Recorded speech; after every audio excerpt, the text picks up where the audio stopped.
দর্শক বন্ধুরা, এখন তোমাদের কর্মরত একটা ছেলের ছবি আঁকতে প্রথমে এরকম একটা গোল দিয়ে নিতে হবে। তার মাথায় এভাবে দুপাশে দুটো কান দিয়ে মাথার চুলগুলো সুন্দর করে এভাবে দিয়ে দিতে হবে। এরপরে দিয়ে দিতে হবে দুই পাশের দুটো চোখ, দিয়ে দিতে হবে নাক এবং মুখ, এবং মাথায় এরকম দুটো টান দিয়ে সেখানে একটা কাঠের বোঝা এঁকে দিতে হবে খুব সহজে। এই কাঠ মাথায় নিয়ে সে হেঁটে যাচ্ছে এমন বোঝাতে হবে। এই জন্যে কাঠের বোঝাটি সুন্দর করে এঁকে দিতে হবে।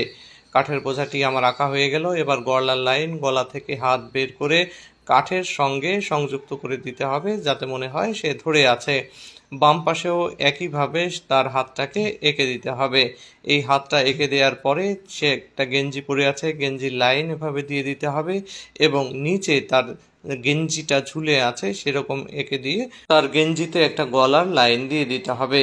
এরপরে তার পরনে যে লুঙ্গিটা সে পরে আছে সেই লুঙ্গিটা কাছা দেওয়া অবস্থায় ভাঁজ দিয়ে এভাবে এঁকে দিলাম। সামনের একটা পা এভাবে এঁকে দিতে হবে সুন্দর করে। পাটাকে একটু সুন্দর করে এভাবে তোমরা এঁকে দিবে। ফেরও একটা লাইন দেয়া যেতে পারে।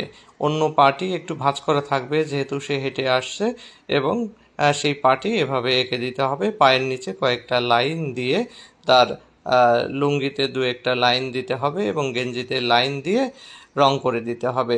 তো আজকের ভিডিওটি তোমাদের কেমন লাগলো অবশ্যই কমেন্ট করে জানাবে।